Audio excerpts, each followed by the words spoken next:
we go. Thank you, everybody. Thank you. Welcome to the closing event for the Anne Frank, A History for Today exhibit that we've hosted here at the Roosevelt University Library. It's been a wonderful, wonderful exhibit to have with the corresponding events. We've had a really good turnout for attendance to the actual exhibit and to some of the events. So thank you to everybody. I just want to send my appreciation and say thank you to everybody who's looked at the exhibit, taken notes, been to any of the events. It's really been such a great thing to have here at Roosevelt and also here at the library. So without further ado, I do want to introduce our guest speaker today. So a lot of us have her book in hand, author and Holocaust survivor, Estelle Glaser Laughlin, A Girl's Journey Out of the Holocaust, Transcending Darkness. And so without further ado, I'll go ahead and hand it over to Estelle.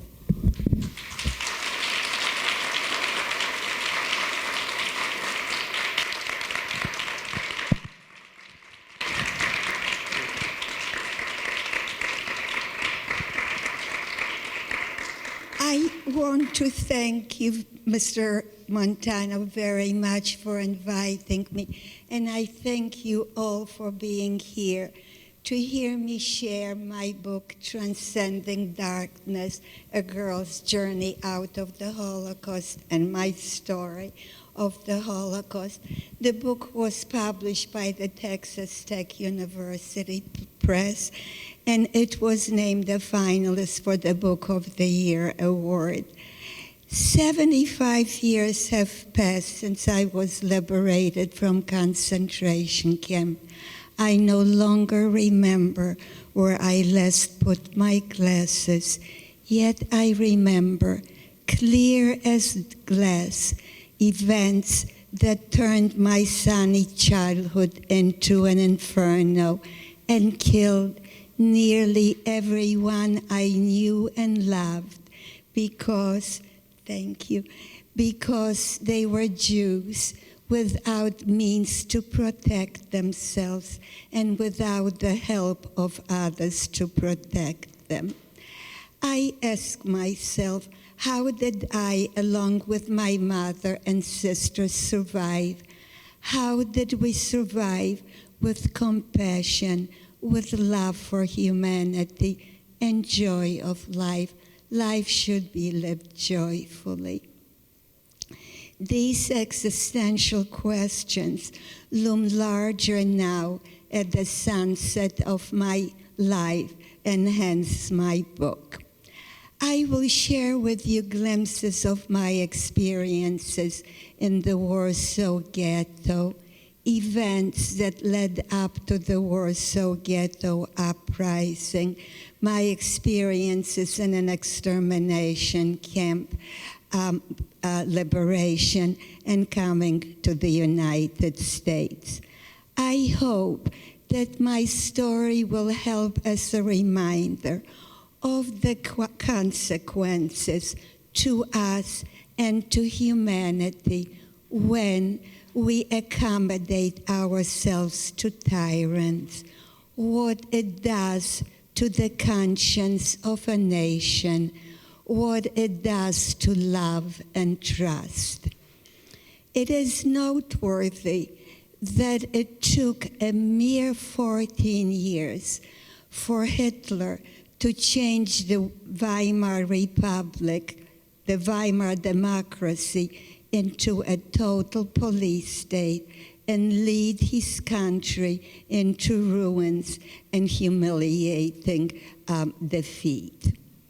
I also hope that you'll be inspired by the love and courage that shines through human beings, even in the worst times.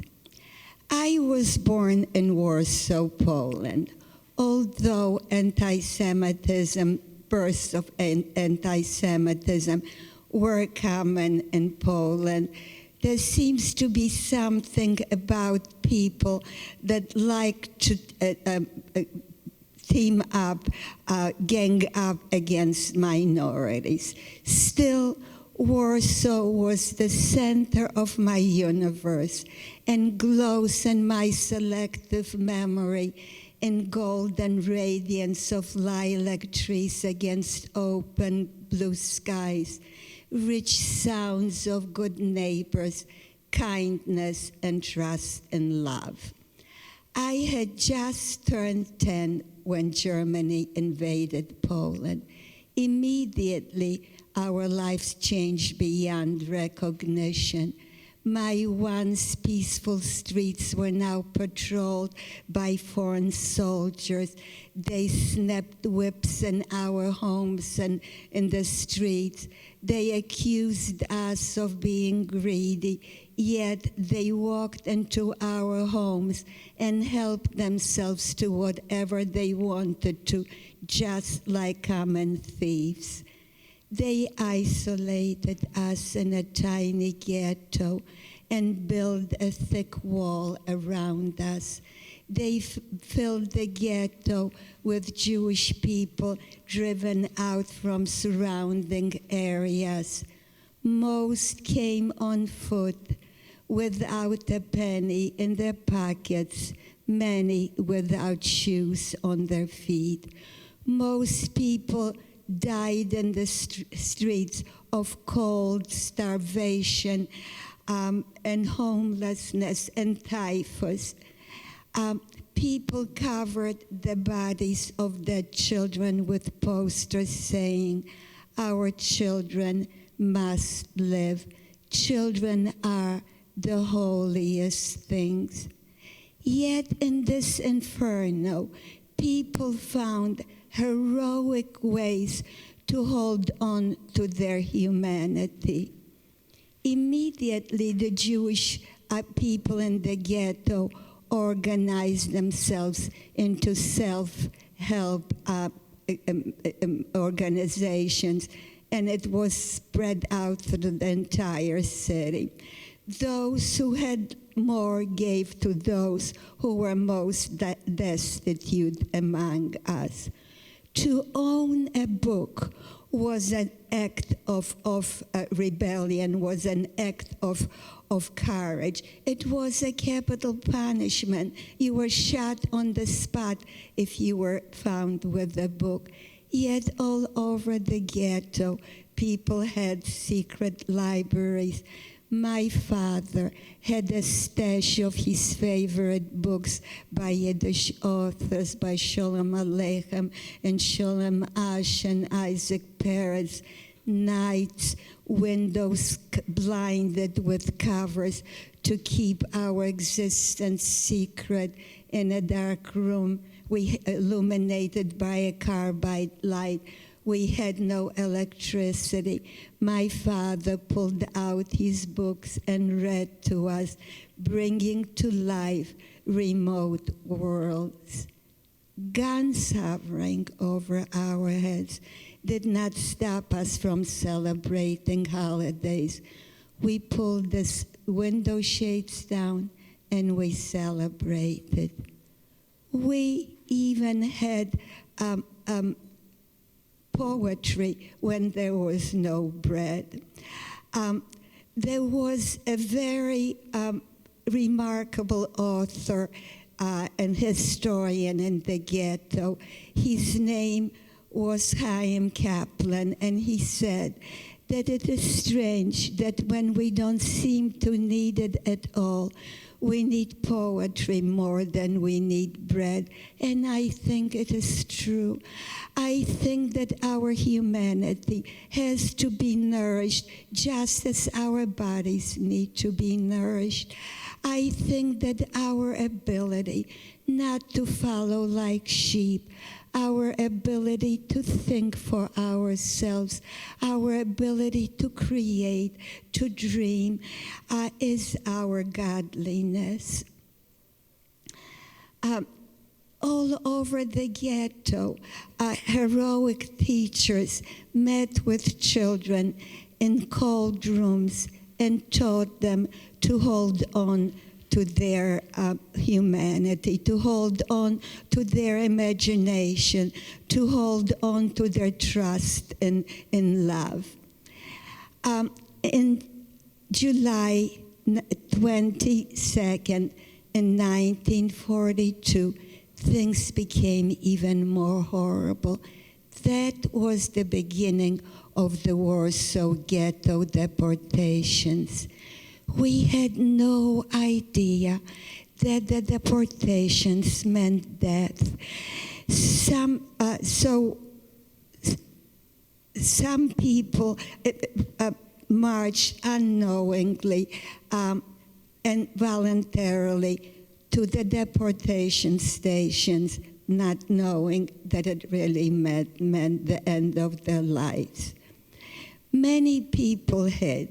Now we lived in apartment buildings. Where does one hide in an apartment building? Pretty much where children play hide and seek.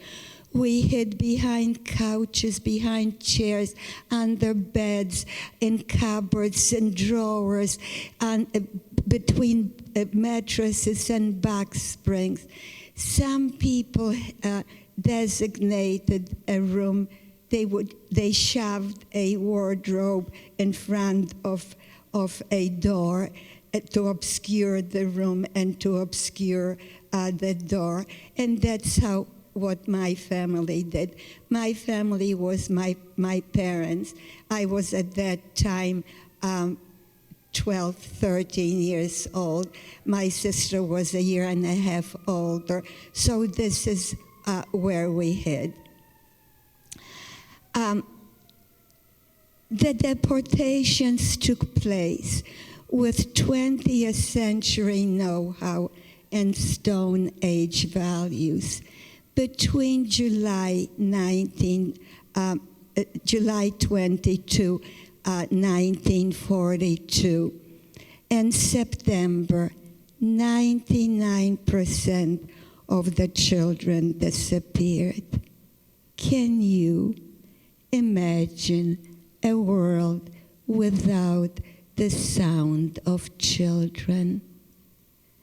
Without the presence of grandmothers and grandfathers, because old people and children were the first to be deported. We never heard from the people who were deported, but a few, just a few, managed to come back and tell us about the horrific train rides to a place called Treblinka, where our people were guests. I cannot imagine how anyone who loves their mothers and who love their fathers and who love their children can do such a horrendous thing. This is why I'm sharing my story, and I believe this is why you are here,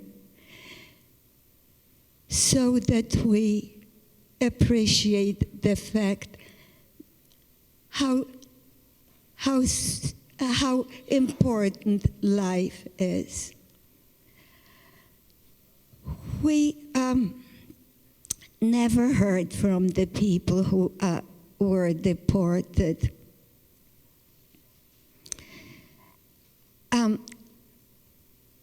But a few came back and told us about the horrendous train rides to Treblinka, where our people were guests.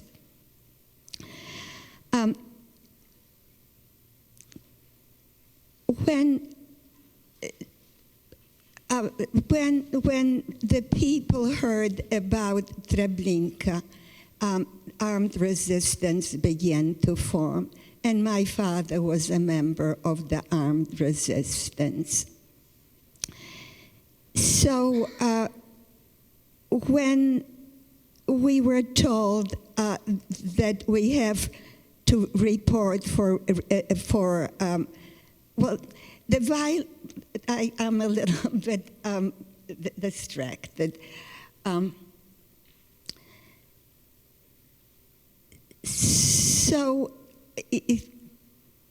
Thank you. Thank you.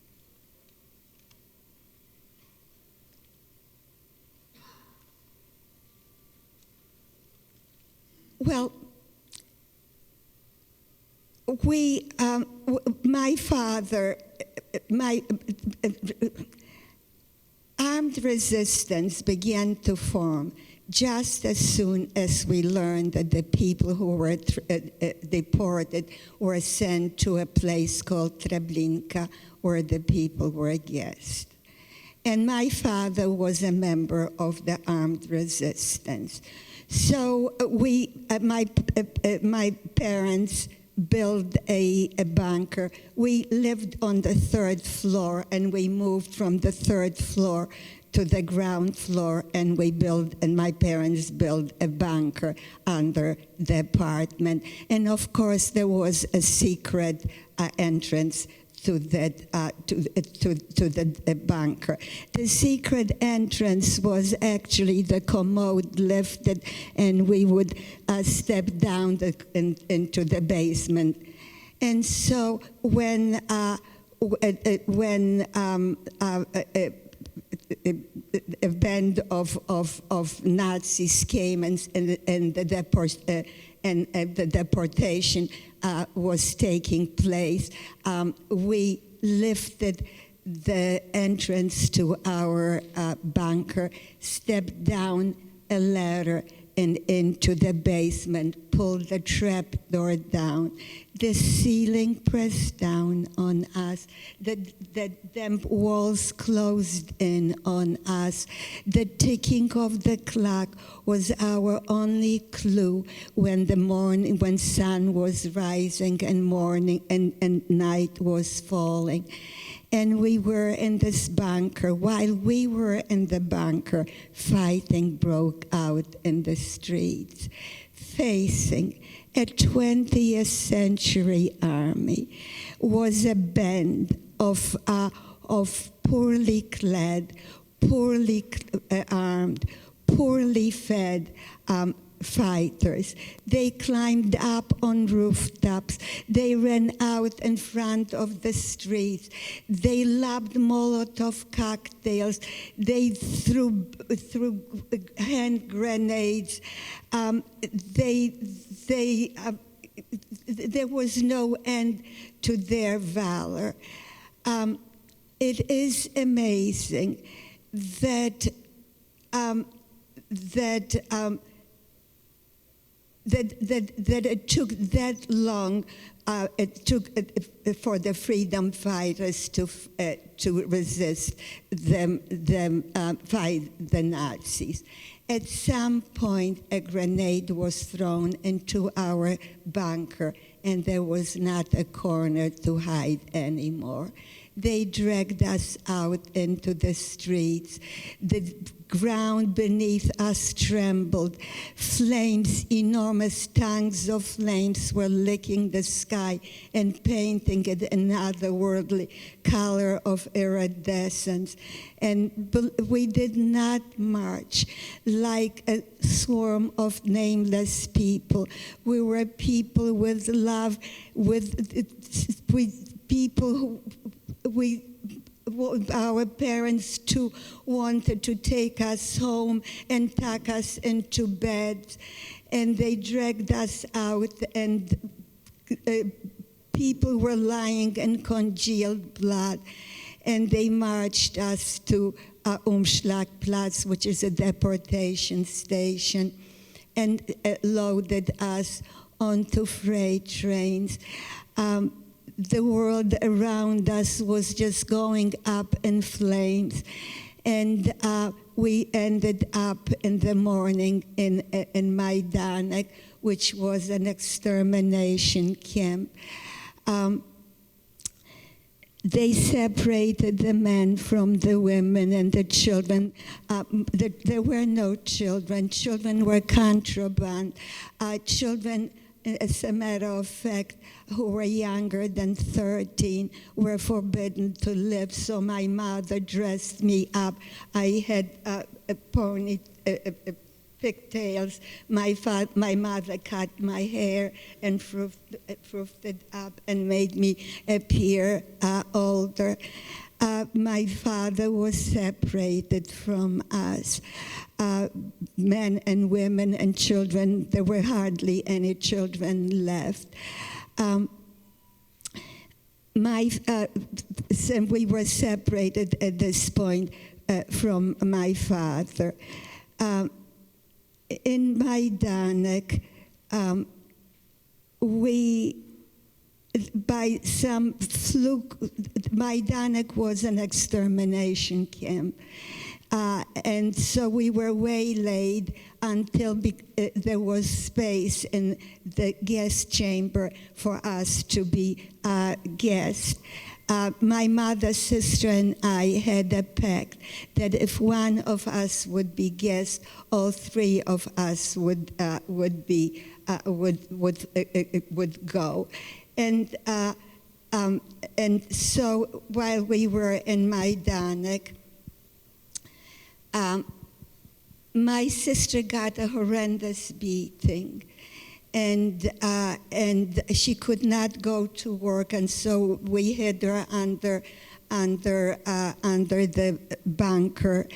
And when we returned, at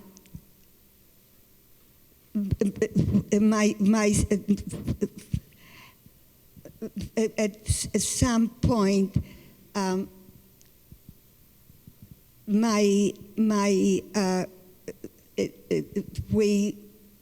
because of my sister's beating, actually, she got a beating. We somehow avoided being deported. I'm being deported to the guest chambers. I am a little upset, and I've lost a little bit of trend of thought. But my sister got a terrible beating. She was a year and a half older than I. She was only at that time 14 years old, and we were placed in a ditch where we were sorting items that were stripped, taken away from people in the camp. And as we were sorting, a Nazi woman came over, an overseer, and she looked at my sister. She was a gentle 14-year-old, and my sister, and she jumped on my sister, and she gave her a horrendous beating. The following day, she just could not get up and go to work, so we hid her under the bunkers. While we were, my mother and I went to work, some Nazis came, and whomever they were able to find on the camp, they put on the list. And the assumption, when they found my sister too, and they put her on the list too, the assumption was that anyone who was on the list was designated to be guest. And we had a pact that if one of us is guest, all three of us would go. So my mother and I traded places with two other women who hoped to see another sunrise. As it turned out, when the assembly field, when they called out the names of the people my mother, sister, and I reported, we were absolutely sure that we were on our way to the guest chambers. Instead, they loaded us onto freight trains, and the freight train took us to a arms factory, which was also a concentration camp. The name of that town was Skarżysko in Poland. It was a German ammunition factory.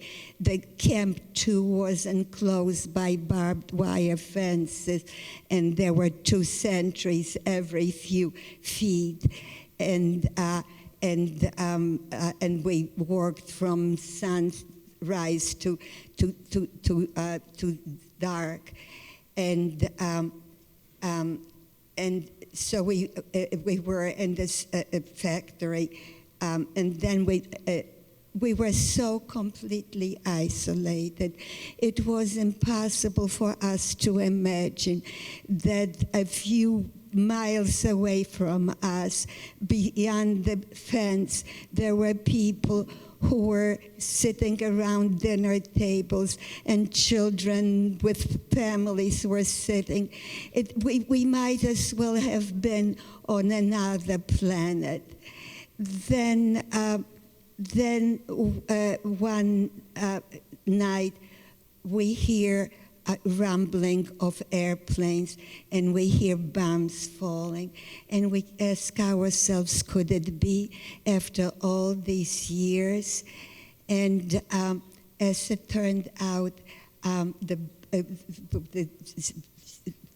bombs were falling all around us. To us, that was like manna from heaven, because dying by an Allied bomb would be such a dignified death. In the morning, it turned the Russians were surrounded the camp, and we were liberated. Now, I assure you that liberation was nothing like you are likely to imagine. It was winter. That was December 1945. We were in the camp from 1943 to 1945. The ground was covered with snow and ice. All we had on was a loose caftan and wooden clogs, no stockings, no underwear, covered with lice and mange. And here the gate is open. And when the war wasn't over yet, that was January. The war was not over till June, I believe. And so the gate was open, and we rushed to the Russian soldiers, and we said, "Oh, we waited for you so long." And they said, "Sorry, we have a war to fight." And so we wandered through Poland. We wandered with our Warsaw the Warsaw Ghetto was completely destroyed. There wasn't one single building left. We looked so horrible, covered with mange and lice. People looked at us and pulled away. And so we wandered through Poland into Czechoslovakia, and eventually to Germany, to West Germany, in the hope of encountering the American soldiers. My mother had two sisters and a brother in the United States, so we hope to come to the United States.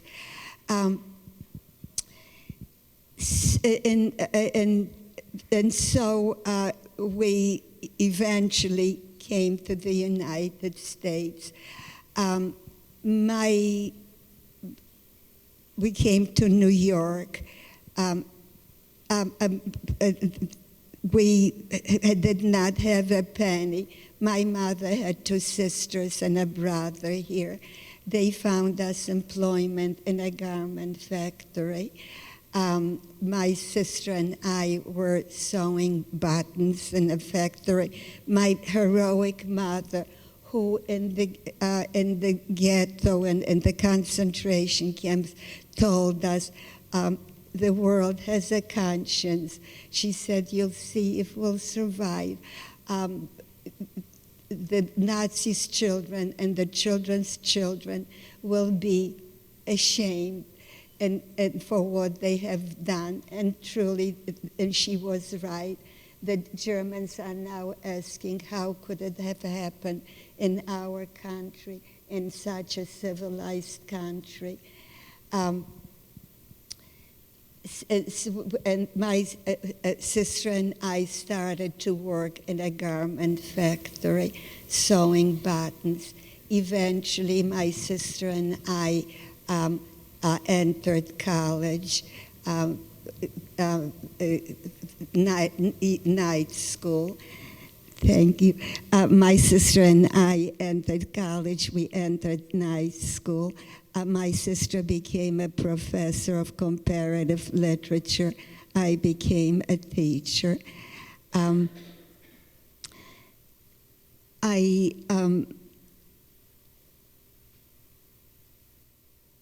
I think that I will stop here. I thank you so much for listening. Seldom are people willing to listen to such sad stories, and it's very difficult to talk about it. And I will just stop and take questions. And I thank you so much for listening, and I apologize for having lost trend of thought. Thank you. Thank you. Thank you very much.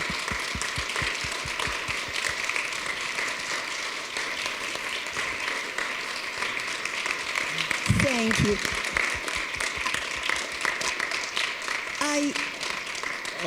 I am looking forward to your questions. Okay, so Yes. as a send-off, I want to just show a little piece of gratitude and thank you for coming. A little Roosevelt thank you.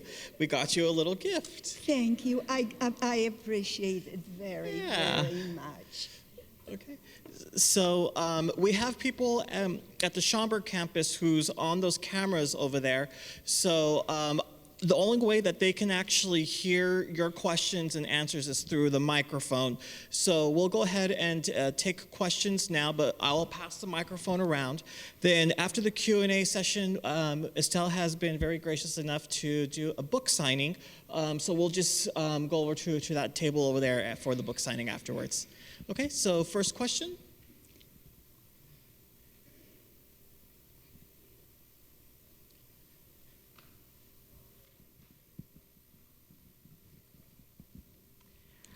I just wanted to thank you, first of all, for coming.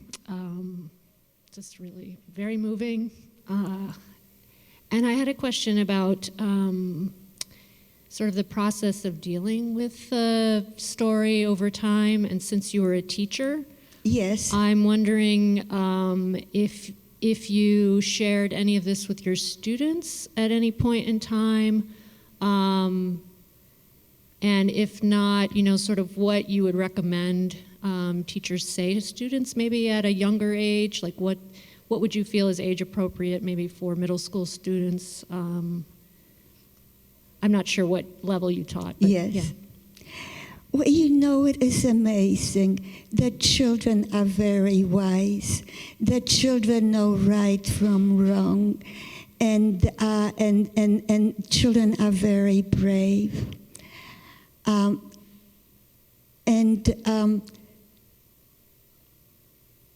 forgot the... I just wondered if you shared any of your stories with your students. I was very careful about sharing. It took a very long time before people were able to talk about it. It was such a personal, it was such a grave topic. People were afraid to trust, to talk about something that personal.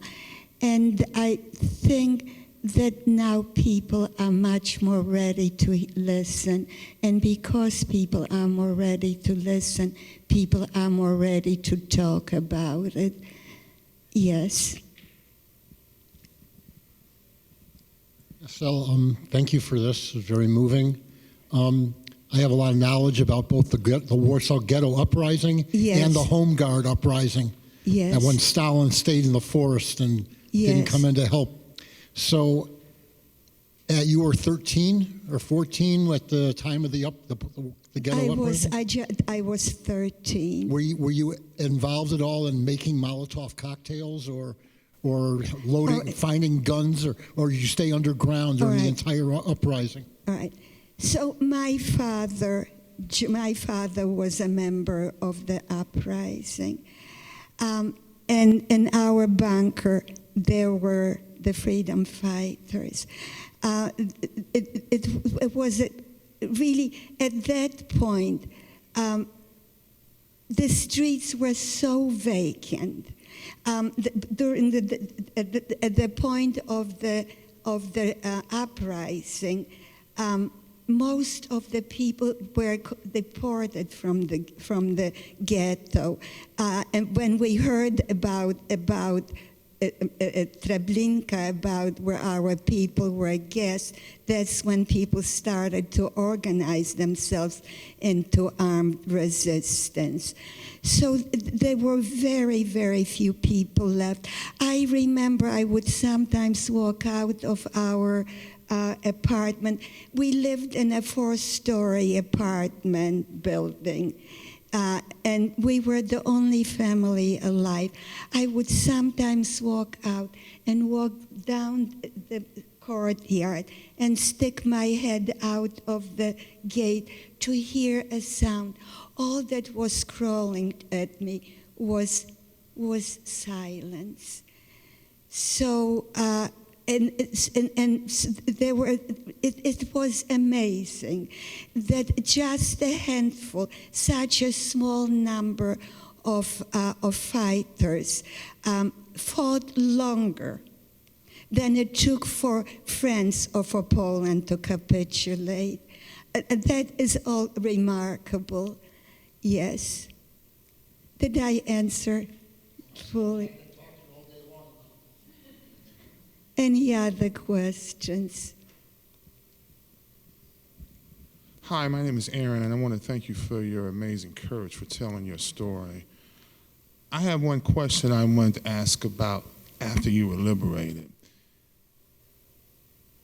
Have you ever had time to think about those Jews who were used as Nazi puppets to organize Jews and march them to their deaths, when in actuality they themselves were going to be part of that annihilation also? But have you been able to think about, or have you ever been able to forgive? I'm so sorry, I didn't quite. Have you ever been able to forgive those Jews that were used as Nazi puppets? I think they call them the Sonderkommandos or capos, that were used by the Nazis to organize and march Jews to those trains.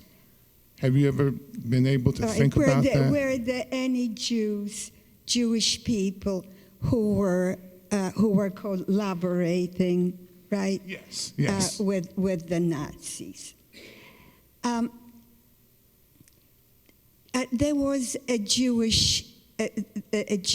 there were Jewish policemen, but the Jewish policemen were following orders only to round up people. But I'll give you an example. There was one, my mother once saw a Jewish policeman, and she said, the blood from our graves will follow you for what you are doing, for collaborating. And he apologized. And they, as horrible as they were not the ones who I am not excusing them. I am not excusing them because clearly there was some collaboration, but it was very small, and as horrible as they were,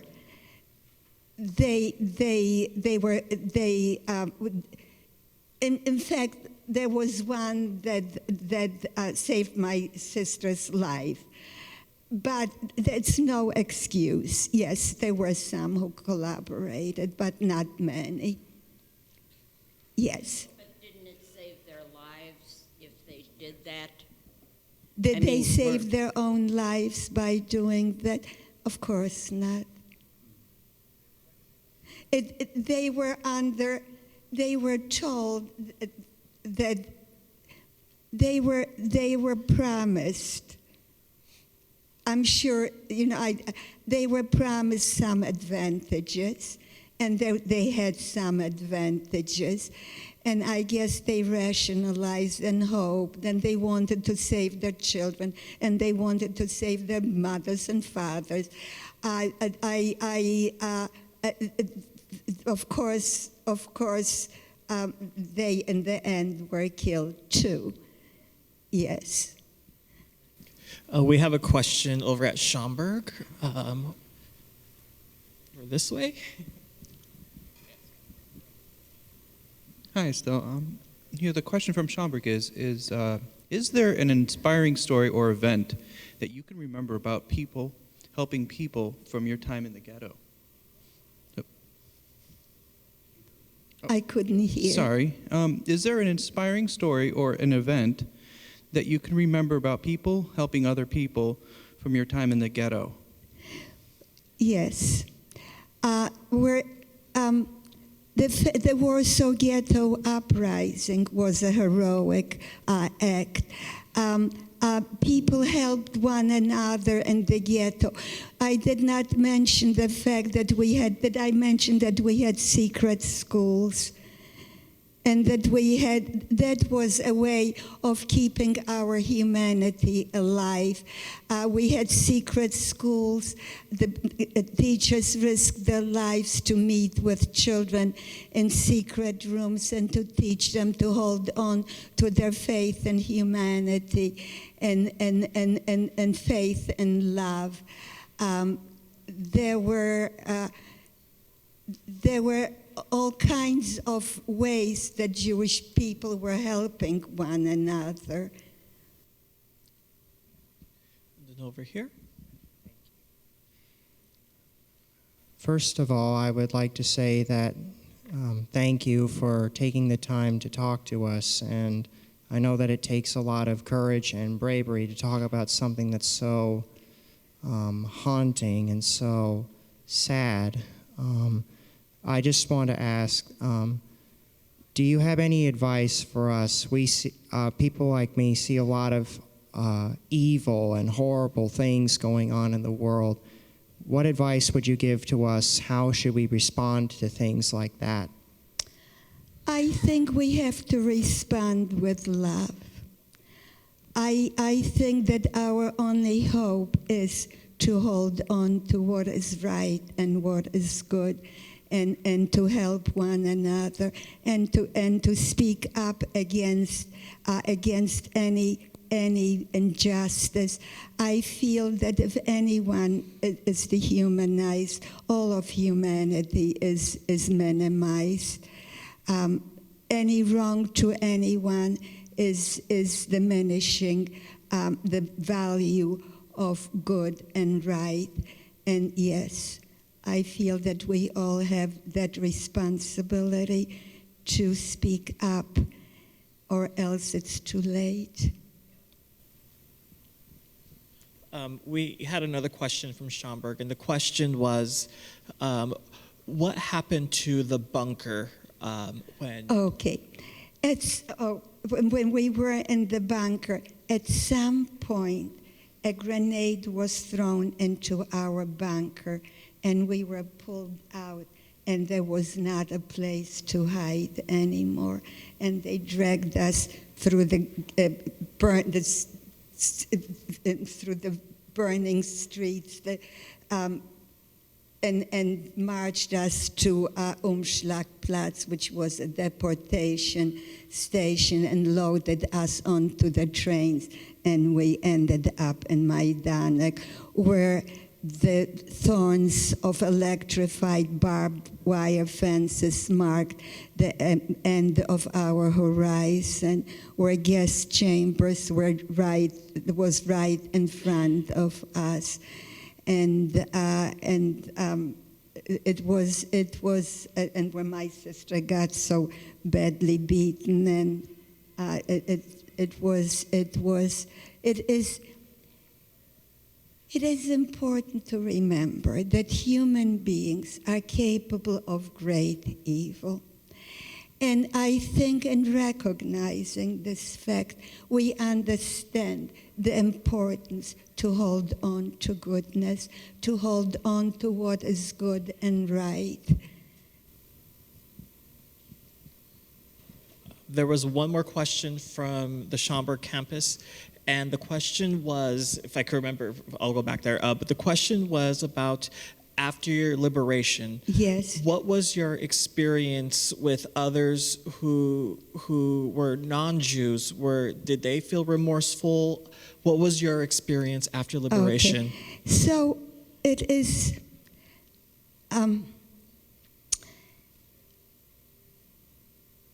anti-Semitism did not end, unfortunately, with the defeat of the Nazis. There was a great deal of anti-Semitism in Poland. They did not form concentration camps, but we were not welcome. We wandered after the war through Poland and looking, there was no home to come back to. We didn't have a penny in our pocket, and our home was completely burned down. And so we wandered through Poland. We wandered, and we knew that two of our cousins, my mother's nephews, my father's nephews actually, who were in concentration camp with us, left. They were younger. They were young.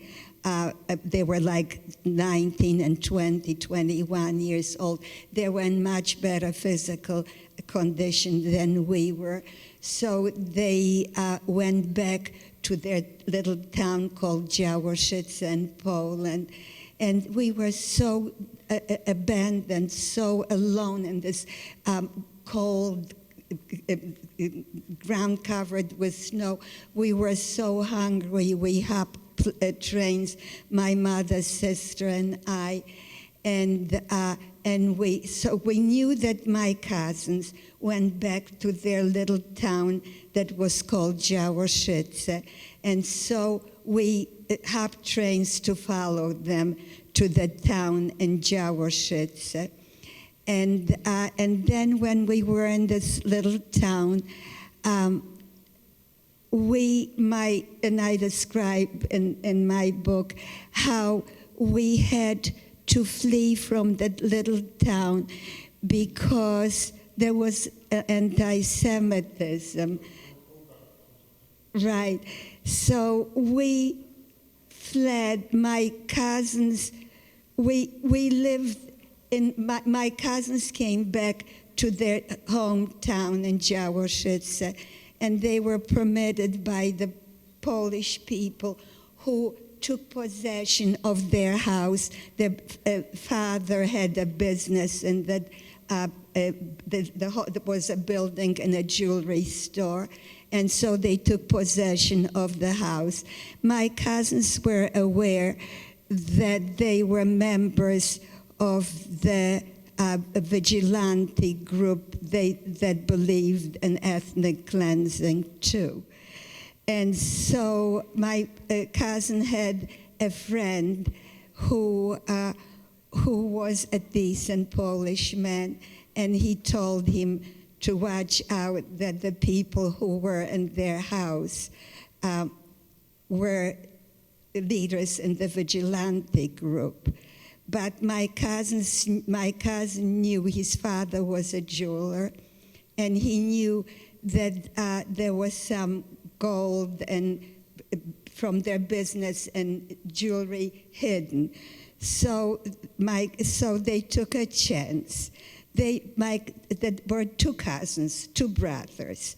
And so they took a chance, and they told the people who lived in their house that they only want to stay there for a while. But they hoped they knew where the treasures were hidden. The Polish people who took possession of the house had a plan too. They knew that they found some jewelry and some treasures, but they thought, well, we probably didn't find anything. We'll let them stay in the attic of their house. So they let them stay in the attic of the house. The irony was, the attic was very tiny, but behind the attic, and was a tiny little half-finished room, but beyond that was where all the treasures were hidden. So my cousins would sneak out at night and take a train to a place in Koenigsegg, in some distant place in Poland that was German before the war. It was on the border of Germany and Poland. So my older cousin, before the war, knew a man who owned a big jewelry store from whom he learned to engrave and be an excellent jeweler. So at night, they would sneak out and take the train to Koenigsegg, to Chorzów, and made arrangements with the owner's wife. Now the owner happened to be German, so he was in hiding, but his wife was Russian, so she was fine. And so my cousins negotiated and also a friend of my cousin who was a Christian, a decent Pole, and he was a watchmaker, and so they they took over possession of running the store. So we snuck out in the middle of the night, climbed down from the attic to snuck out, so afraid that there were two sons and a father and a mother. The mother was half decent, and the three men were out for our throats. So we snuck out that night, took the train to Koenigsegg, to Chorzów. In the morning, there was a riot, and some people were killed, and my cousins definitely would have been killed. So it was like another miracle. Yeah. So it wasn't even when the war was over, it was not over for us. And we survived with love for humanity and compassion.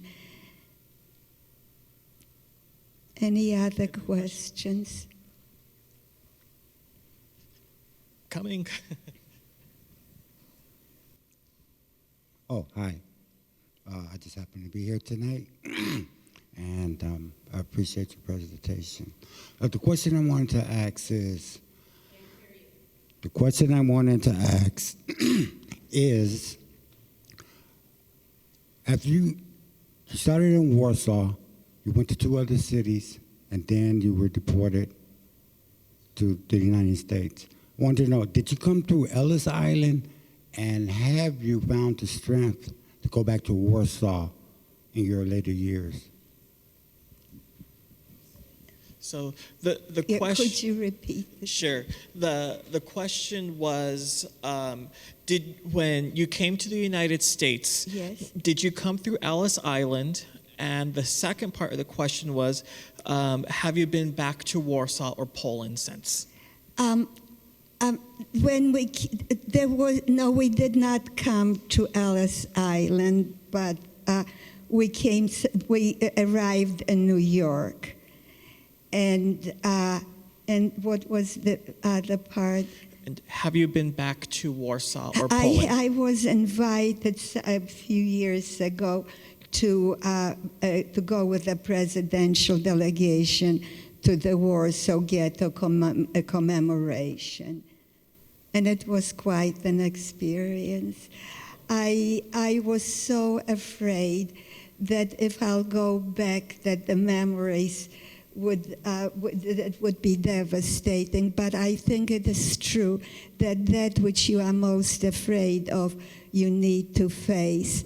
And going there and facing, I was able to, in my mind, to see that this was then and this is now. Time for a few more questions. We'll go here and then that way. Okay?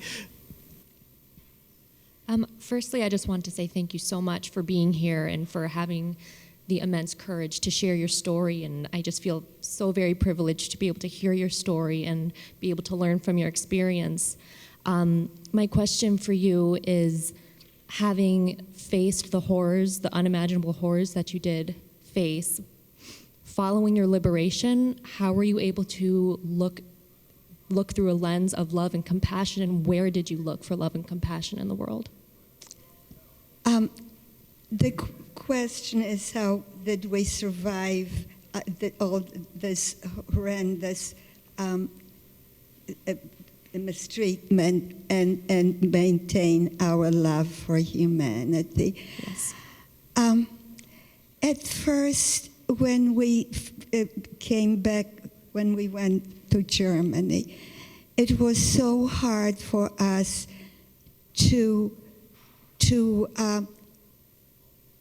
we faced people we didn't know. Were they the ones who shoved my father into the crematorium?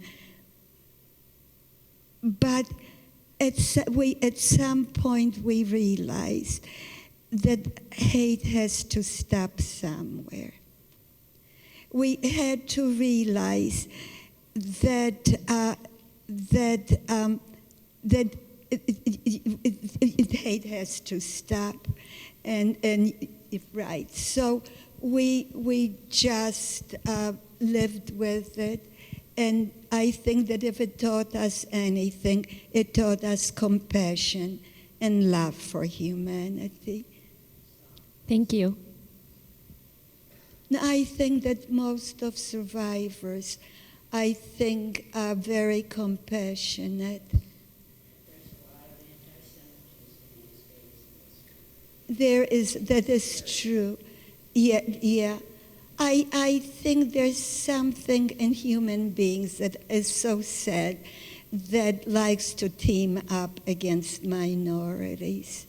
I think that it is very sad, and I think that it tarnishes all humanity, that hate begets hate, and this is why we live in such suffering. Okay. The next question is over here. Hi. Thank you so much. I really, really appreciate hearing your story. And I wanted to know, if you had the chance to speak to someone who was a Nazi or who had participated in Nazi activities, what would you say to them? And I quite, could you What would you say to somebody from that who was actually a part of the Nazi Party, or a soldier, a war man? Right. I would have to trust that there's a core of humanity in him or in her. I have to trust that that there's goodness in all of us. I have to believe that that people do horrendous things, are just harming themselves and harming the world. I have to believe in their humanity. I have to. Thank you so much.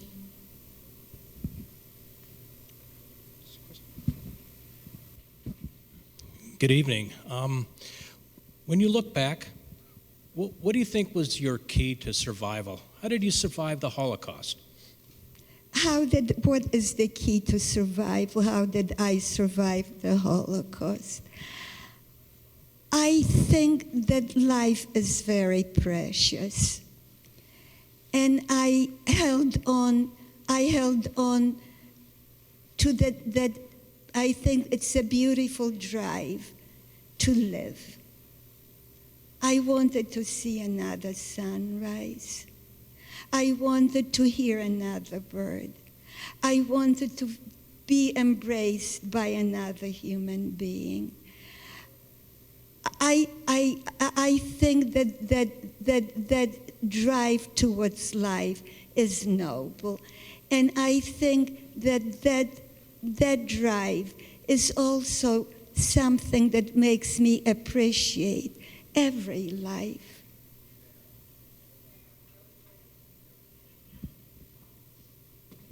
Sorry. Oh. Yeah. Any other questions? Okay.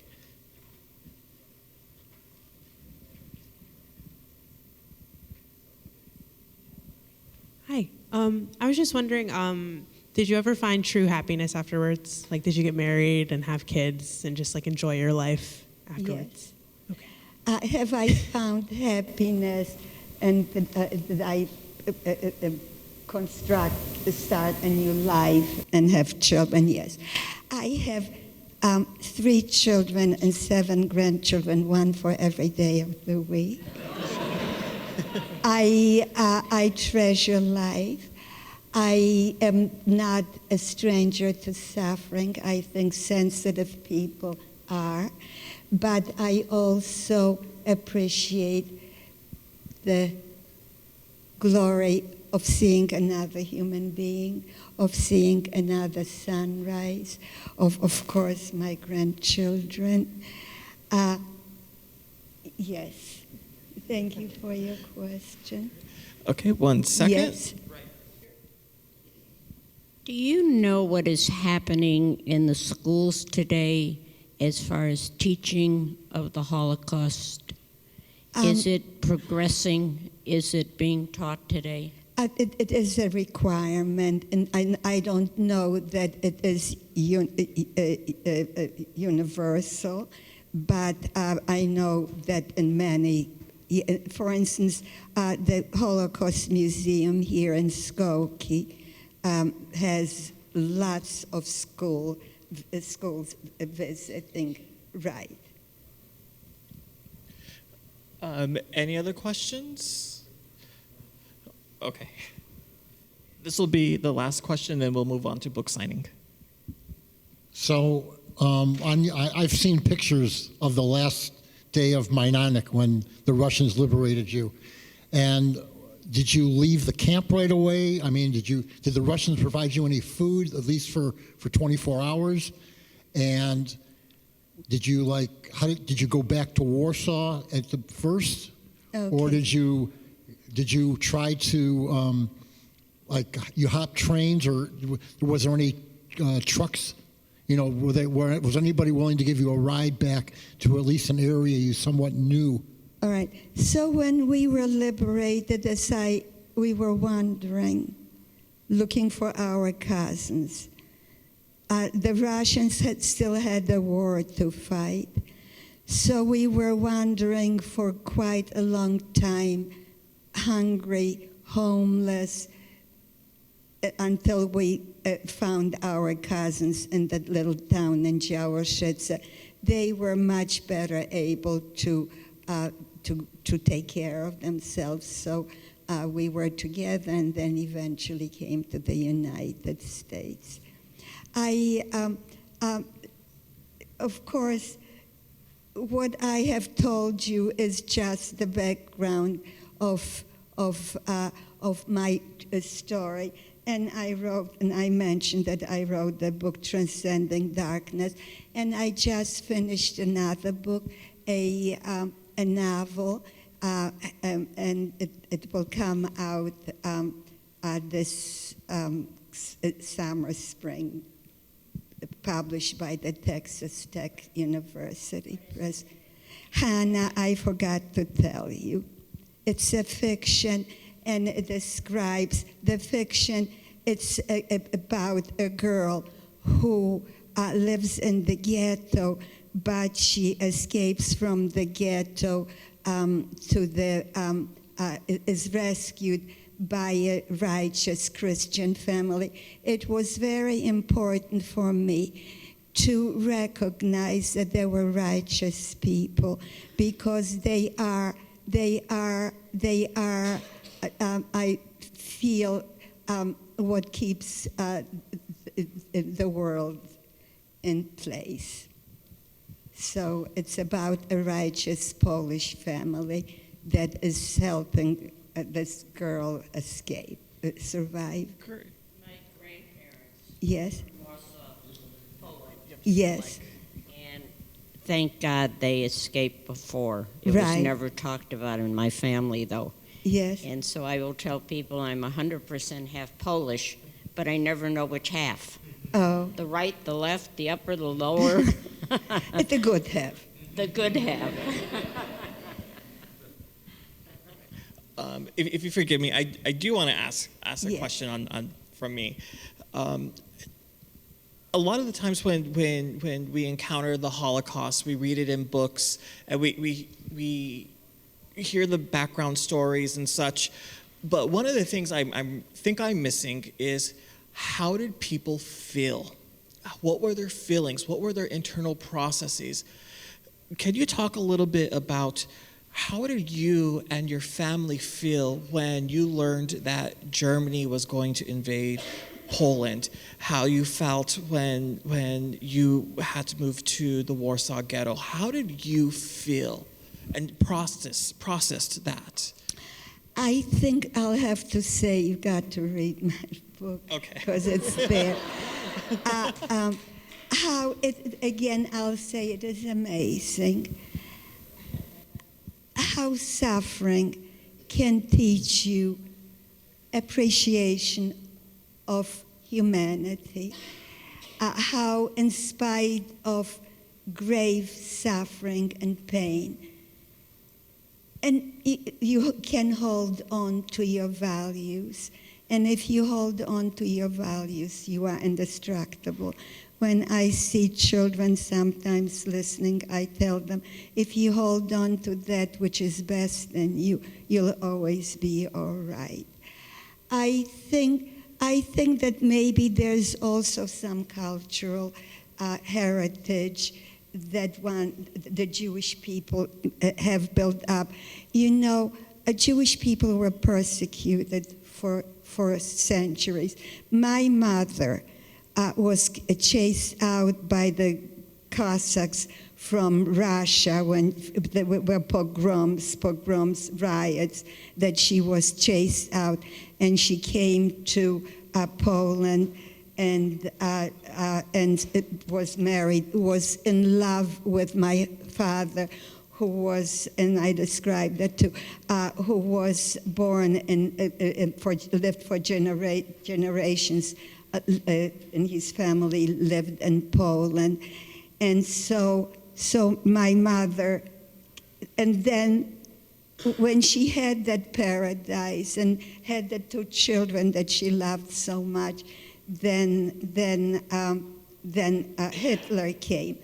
You see, it is.